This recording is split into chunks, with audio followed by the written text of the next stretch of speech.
Hey, so last month I shared a video talking about a story that caught my attention, exploring how self-help author Mel Robbins had discovered the idea underpinning her best-selling book, The Let Them Theory. I shared some questions and concerns that people had been raising about the validity of the claims that she made about its origin, and I found a few contradictions in the timeline, which meant that the story that she'd been telling was missing some crucial details. I discovered something at a high school prom that changed my life. I had this life-changing insight. Now, Mel has finally responded to the questions raised by a number of voices who have been curious as to why these important elements, most notably the tattoo movement that was sparked by a poem written by Cassie Phillips back in 2022, were left out of Mel's book. This all started in May of 2023. Yes. Unfortunately, her response somewhat evades these inconsistencies and describes those who have been pointing them out as obsessing over details. And so in this video, I want to look at what we see in the response and this kind of dismissing of the call to accountability and deliberate undermining of those who have concerns using deflection tactics. And a clever reversal of roles. I just heard about this thing called the let them theory. I freaking love this. There have been several developments in this let them situation since my previous video. So I'll start by just briefly running through some of them before then turning to the substance of Mel Robbins' response to the questions about the credibility of the timelines. So the first development was that there's an additional name on the book cover now. On March the 6th, Mel Robbins announced that her daughter Sawyer, who co-wrote the Let Them Theory book, was going to have her name added to the cover. And so on Instagram, Mel had written, "Happy 26th. The next print run, you're on the cover." And if you look at it, you can almost even see her name. And this came after pressure from fans and readers who were confused that a book that Mel was telling everyone was co-written by her and her daughter Sawyer didn't actually show Sawyer's name on the cover. And of course, correlation does not equal causation. You know, maybe this wasn't bowing to pressure. It might have been the birthday present that she'd been planning since before the initial publication date. But the timing suggests that a pivot in response to criticism is more likely. It's not a premeditated gift. It'd be a pretty strange premeditated gift to give anyway. But the Instagram caption, which I'll link to, reads with quite a lot of defensive manoeuvring. She explains that Sawyer had returned home from traveling in Asia and she was broken and lost at the time. And then at this same time, Mel was researching a book inspired by Stoicism, the Serenity Prayer, Buddhism, and radical acceptance. And I guess seeing a way to then give Sawyer maybe some focus and some purpose, she asked her to research and report back with her findings. She came back saying, people don't like let them as a concept, as a standalone concept. So then they decided to add, let me choose my response, which obviously isn't groundbreaking. It's literally the second line in the Serenity Prayer and a core tenet of Stoicism, Buddhism, radical acceptance, which Mel would have figured out, I think, in her research if she got to the second line of the Serenity Prayer. But yeah, she also emphasizes in this Instagram caption that, over 50 experts are credited in this 18-page bibliography, as if kind of citing sources is an exceptional thing for a non-fiction book to do. And so this selective gratitude, this lavishing praise on high-profile psychologists, coaches, medical influencers, while omitting Cassie's poem, has a bit of a barb to it. And as I'll get onto, potentially speaks to a concept of ethical ledger keeping, which is a tactic that dismisses scrutiny by pointing to examples of, where they did the opposite of what they're being scrutinized about. The second development is around the trademark. So on the very day that I released that first video back on February the 10th, Mel's team secured an extension to appeal the rejection of her Let Them trademark application. So the US Patent Office had initially refused the trademark in November last year, saying that, the phrase was a commonplace term, it was an ordinary, well-recognized concept, It's widespread use, and there's already existing let them merchandise. There's a 3-month appeal period that was granted on February the 10th. So we'll see how that ends up. Many of Mel's defenders repeatedly argue like it's just a common phrase. Nobody owns this thing, as a way to undermine the idea that Cassie's poem had any influence on it. And yes, I agree. Nobody does own this phrase. It is very, very commonplace. And that's why it seems absurd that she's fighting to trademark it for exclusive rights to its use. And the argument that she's just protecting her intellectual property, she's protecting herself, also nonsensical, because it was rejected as a commonplace term. It would be the same for others, reinforced further by the fact that, she would be in a strong position to oppose applications by showing, she's been using the term, she's written this book. And then the third development is the response from Mel to these questions about the story, about the origin story and the timelines that don't add up. And this decision to suddenly credit Sawyer while still ignoring the viral let them movement that was pre-existing and was the fertile ground from which this book came, takes on potential new meaning in this context. Was this a genuine correction, putting Sawyer's name on the front, or a strategic distraction from the other name that was missing from that comprehensive 18-page bibliography? It's interesting to note how the narrative has evolved somewhat since the book's release. First, it was solely Mel's epiphany with the help of her other daughter. Then, after questions arose, we learned about Sawyer's crucial research role in the book. And now Sawyer's name appears on the cover, coincidentally, just as further scrutiny intensifies. Got to wonder about the timing of that. With Sawyer officially credited for the research stuff, any omissions in that area suddenly have a clear explanation. Perhaps this is not intentional, but it's potentially a useful position piece on the chessboard if needed later on.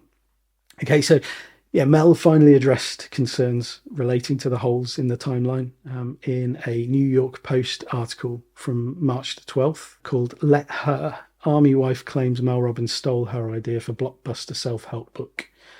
And so this piece describes how this self-improvement tome, encouraging readers to focus on what they can control, became an instant bestseller, cementing Mel's status as a household name and securing her 6-figure speaking fees.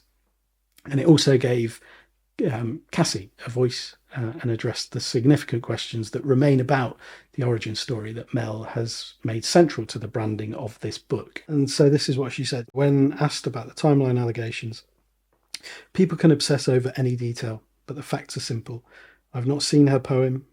I have not read her poem. And it was not and never will be the source of inspiration for my book. This is nonsense. I've spent 10 years shining a light on other people's work, so the allegation that I would steal someone else's work is ridiculous. As I write in the Let Them theory, you cannot control what other people say, do, feel, or choose to make up about you. People can say anything about you, at school, at work, on the internet, and you can't control it. Let them." So when directly confronted or asked about these timeline discrepancies, Mel didn't clarify the contradictions. She deflected, and in so doing, she gave her supporters ready-made talking points to kind of rebut critics and anybody sort of asking these questions. You kind of see these same talking points coming back constantly to anybody who's like, hold on a second, this doesn't quite add up. So instead of going to Mel and seeking answers from her as a follower, as a fan, which is exactly what I would be doing if faced with kind of evidenced criticism about somebody who I admire, many followers have chosen instead to lash out and retaliate against those highlighting these actions. And these actions are, at best, glaring oversights, and at worst, deliberate erasure of a movement that existed long before Mel's sledgehammer epiphany, the discovery that she made, as she calls it. The cascade of let them, let them, let them, let them, that it just hit me. It was like a sledgehammer. A sledgehammer. And I thought, let them. I don't know about you, but when somebody I respect faces valid ethical questions, I want them to meet that moment. I want them to respond with clarity and integrity. to put my mind at ease, to restore my faith in them, to give me something that I can continue trusting. And so the refusal to do so, the chorus of defenders attacking critics instead of asking Mel, what's going on here? Can you sort of clarify this? I don't know, really degrades the idea of accountability that I think most of us value, or we claim to value. And so I want to also be clear that I have no personal stake in this situation. I don't know any of the people involved, and this isn't the kind of video that I typically make or really want to make. But this story got under my skin, as somebody who values artistic integrity and real human connection and motives that go beyond financial gain. What's happening here matters because it becomes and it remains the norm unless we highlight it. And we can do that with kind of grace and compassion. This isn't a witch hunt, but I recognize a pattern that I've seen before that keeps repeating, with artists and creators, especially those who don't seek or don't have lots of commercial power, just watching their work get appropriated, sometimes intentionally, sometimes carelessly, by those with more influence, with more resources, with more power, with more money. And beyond that sort of creative context, there's a chilling vibe here as well. If you've ever dealt with a manipulative partner or family member or boss or co-worker or whatever, the words in the reaction that Mel gave to the New York Post will feel, sort of uncannily familiar. This isn't just a case of deflection. It has a power play quality to it, reversing the roles, make accountability seem like an attack, spin the story so that noticing the problem is seen as the problem, calling on followers to then look over there, shut those people up, rather than looking here and, assessing the ethics, the morality of my actions. So she begins with these words: people can obsess over any detail, but the facts are simple. I have not seen her poem. I have not read her poem. And it was not and will never be the source of inspiration for my book. This is nonsense. So again, there's a strategic deflection here, choosing to answer the one question that is impossible to prove, whether she's physically viewed Cassie's poem, while ignoring the actual question has been asked, the provable inconsistencies in her timeline. And so by dismissing Scrutiny as obsessing, she reframes the entire debate. Because remember, the details are the story. The details matter. The details are everything here. Just remind ourselves of those details. In 2022, Cassie Phillips' Let Them poem first went viral, and it embedded into the cultural bloodstream of that time. On May the 13th, 2023, Mel Robbins then talked about having just heard about this thing called the Let Them theory. So assuming she has come across it online, she's been told about it by someone, but this discovery has been made. She's just heard about this thing. And then Mel's son's prom was on May the 20th, so a week after that discovery. And it was this prom that was used as the epicenter for the story that she then uses in the book, and she tells over and over again in interviews, as being the place where she was hit like a sledgehammer. This idea, this discovery came, and she had this revelation of this groundbreaking theory, and this was the beginning of this journey towards writing the book. Those are the details she's referring to. The ones we can obsess over, yes, we can, because they matter. And so when asked when and how she encountered the concept, we find this straw man, a clever sleight of hand that answers a question about verbatim plagiarism rather than the vital contradictions in her story in this timeline. This is about contextual erasure. The issue isn't so much about whether she read the poem, but whether she engaged with the community that gave Let Them meaning before she discovered it and tried to trademark it. Some have argued, this concept's been around forever. Why fuss over Mel profiting from it? Just let her be. And I'd say, you're half right with that. No, of course, Let Them didn't originate with a poem, but it certainly didn't begin with a prom either. What Cassie Phillips created wasn't a theory. it was a poem. It was a piece of art. It was like this mirror to hold universal feelings and show them to people and say, have you felt this too? An expression of something going on for her. And so this chasm between, Cassie's poem and Mel's book really sits in this place of intent as well. As I say, the poem says, if they, it's open-ended. It invites the reader to pour their own experience into it. If they want to choose someone or something over you, let them. And Mel's book says, if your friends do that, then you should do this. So it's more of a prescriptive system for fixing something specific in your life. And so this distinction indicates why Cassie herself never sought to trademark the words. And as she said, I don't want to be an influencer. I don't have all the answers. Her poem, like all art, isn't a transaction or a promise to solve a problem. It's an offering and it's an invitation. And so we might frame it like art releases ideas to be wrestled with, to enrich or to unsettle within a culture, whereas content packages ideas to be sold as solutions. And both can have value. It's not one is better than the other. But when influencers monopolize communal concepts, trademarking what once belonged to everyone, that maybe should belong to everyone, they don't just profit, they actually risk impoverishing that culture itself in the long run, draining the life from ideas by claiming sole ownership over their meaning and reversing that flow of control from the many to the one. Some people commenting have assumed that Mel and Cassie are fighting for the same space, but actually when we compare how they engage with Let Them, we're not really looking at equivalent approaches. Some have said, well, isn't it hypocritical that Cassie has admitted she was inspired by Tyler Perry's Media character? If somebody want to walk out of your life, let them go. As if to say, she stole it too. So, it doesn't belong to her. It's not a new idea. But Cassie never claimed to invent the concept.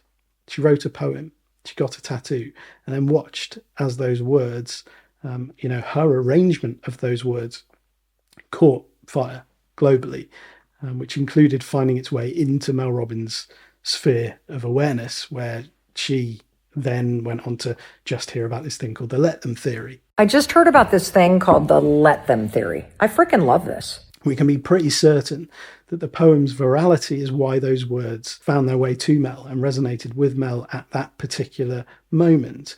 And whether she had read Cassie's exact text or not is irrelevant.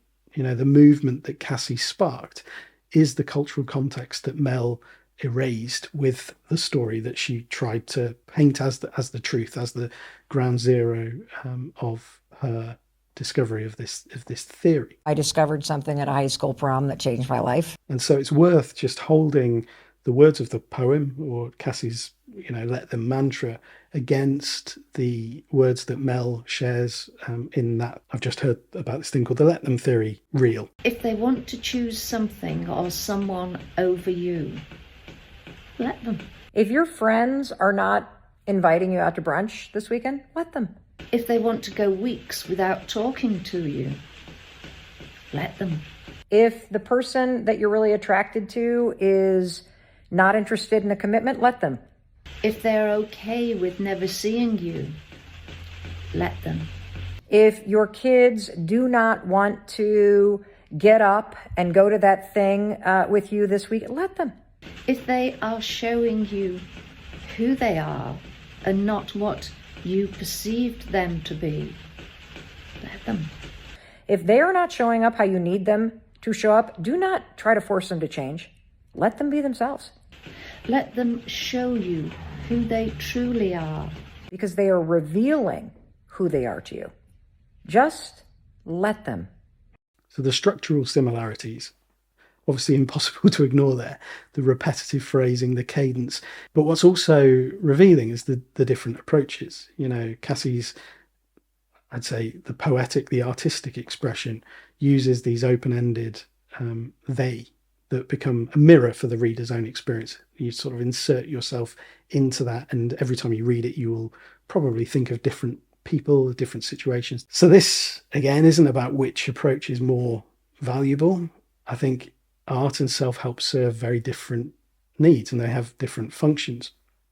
The important recognition is that Mel's work clearly engages with a concept that's already been given cultural weight through Cassie's poem and the movement that it inspired.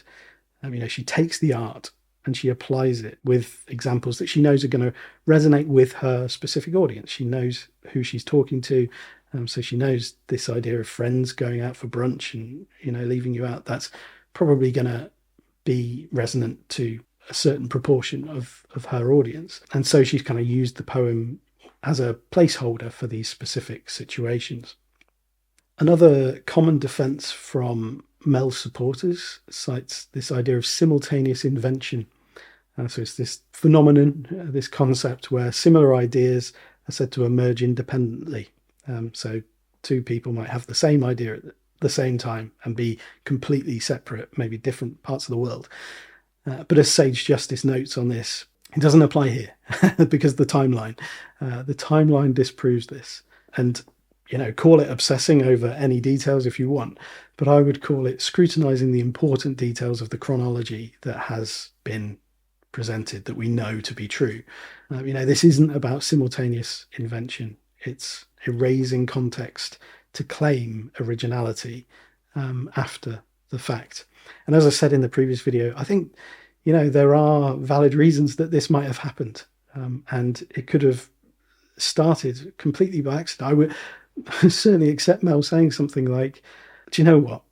The truth is obviously messier than my prom origin story suggests. I'm a self-help author. And as such, of course, I embellish, I adapt events. I turn them into nice, neat stories in order to entertain and make an impact. Of course, it didn't happen exactly like that. So let me clarify. I did first hear this idea of let them circulating online in the spring of 2023. My daughter then did echo it at my son's prom. And this was a great reminder that this was something I was trying to apply. I was trying to put this into practice in my life so that I could share that with my followers. Later, I learned that this traces back to this poem by Cassie Phillips. And once I found out the specific source of that poetic structure that I'd obviously used in my original reel, I should have acknowledged that. I should have credited Cassie for that. And while my book builds on structures and frameworks related to the concept, and I've sort of taken it in a different direction, that cultural spark deserved a special mention. And I want to give credit to the role of Cassie's poem in that. I obviously wouldn't have heard those words at that particular time without it. And I can see how I used the format of that poem in the way that I shared it with my followers. I don't think I realised the specific origin of it. That would address the facts and respect the important details, and it would acknowledge the timeline gaps without kind of completely collapsing her narrative. It credits the cultural moment that popularised the phrase at that particular time, and it distinguishes between how she developed the concept for her audience and then took it on in a different direction while honouring the foundation that the poem laid in the first place. But instead we have these absolute claims of independent discovery of this concept, the doubling down on this idea that she came up with it, and this renewed trademark attempt on the phrase, knowing that loads of cultural artifacts already exist related to it that are completely independent of anything that Mel has put out. So the issue isn't that the story is embellished and polished out of kind of reality, but the issue is that she's selling it as a new reality that eliminates the authentic context, the real context that actually made this resonate in the first place. And then the next red flag is Mel's defensive pivot to say, I've spent 10 years helping people. This allegation is ridiculous. This is moral ledger keeping. In other words, tallying past good deeds to cancel out present scrutiny. When we turn this logic on its head, there's an interesting absurdity. If we accept that 10 years of helping people means that she's incapable of missteps today, then by her own 2019 admission to Forbes in an interview when she said, I cheated, I lied, I hurt people that I loved, We would have to take that as meaning she's incapable of kindness today. Of course not. It's ridiculous. But yes, her entire brand celebrates the power of personal transformation. Anyone can change. This is at the heart of the message of a self-help author. Yet here she implies that her past goodness permanently inoculates her from the ability to do wrong now. And then comes the rhetorical move that I anticipated, but it was still kind of startling to see it when she quoted her own book as a rebuttal. You cannot control what people say, do, feel, or choose to make up about you. Let them. So this is where let them curdles from freedom into control. What began as wisdom about releasing the things you can't control, the thoughts, the words, the actions of other people, and situations outside of your sphere of influence, now functions as permission to ignore, dismiss, and even go after accountability. Other people should be one of the greatest sources of inspiration and connection and joy and love. And instead, they're a constant source of stress and frustration and energy drain, and they do not have to be. Let them plays out very differently when it's used from a position of literal power rather than that personal empowerment that it's intended as. And so when followers quote this back at those, asking these questions and scrutinizing this timeline, it reframes evidence as things that people make up, and questions are what you can't control. And let them means ignoring those who want to hold you to account. And so this focus shifts from the person's actions to the other person's reaction as the source of the problem, which is a pretty world-class judo move, wielding let them against its own philosophy to evade responsibility, to evade accountability, convert scrutiny into drama as we obsess over the details, redefine accountability as obsession or attachment, as we reasonably, I would say, ask how a viral movement started by someone else and owned by everyone became Mel's specific legacy, and position evidence as what people choose to make up about you. This is, I think, my legacy. I think that this is the thing I was supposed to figure out and leave the world. So yeah, this statement, it doesn't land well. It doesn't answer the core questions. And in using let them in this way, I think Mel's shown how even the most liberating ideas can be twisted into tools for control. I've seen that shift firsthand, not just in her response, but in how some of the followers have weaponized these words against people asking these fair questions. I've seen very few good faith arguments from defenders. I've been called names. I've had my character questioned.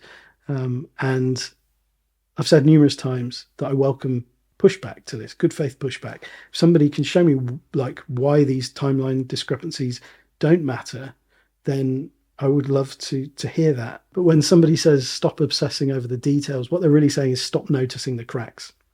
Maybe those cracks don't matter, but right now I think they're everything. All this said, I might be off in dreamland, but as far as I see it, there is still chance for a positive response to this from Mel's perspective. A truly inspiring display of humble leadership, not from a state of defensiveness or in attack mode, but one of humble integrity, to say, do you know what? Yes, I let this narrative get away from me, and there was an oversight that I feel that I want to address now, and I want to make this right. It's not too late. It might be uncomfortable, and it might have some short-term fallout, but I think in the long run, it would have an incredible impact. It's the sort of leadership that we really need to see modelled in our world right now, because it's lacking in so many areas. So yes, that's my thoughts on that response. Where do we go from here? I don't know. I'm planning one final video. I'm going to have a conversation with Sage Justice soon, and we're going to look at some of the most common pushbacks that we've seen in the comments, and also have a chat about the kind of world that we would love to see emerge out of this, because this isn't about winning an argument or, cancelling someone or anything like that. It's about getting to the bottom of how these kinds of things happen, how we let them happen, and what we can do instead. And so having exchanged a few messages with Sage, I know that she brings exactly the kind of nuanced perspective that this whole discussion needs, that is gentle in the sense of the firm back, the soft front. It's principled and compassionate. And so, yeah, we'll work through the criticisms together, look at the defenses, and yeah, most importantly, kind of identify potential pathways forward in this, because, you know, at its core, this is not just about this story. It's not just about a poem or a prom. It's about how we honor and engage with creativity, how we navigate influence and power, and ultimately how we give space and time for accountability and for growth to happen without piling on, without cancelling. So, yes, I will see you soon for that. Thank you for being here. I know it's not easy terrain to navigate, so yes, I appreciate you getting to this point with me. All right, take care. Bye-bye.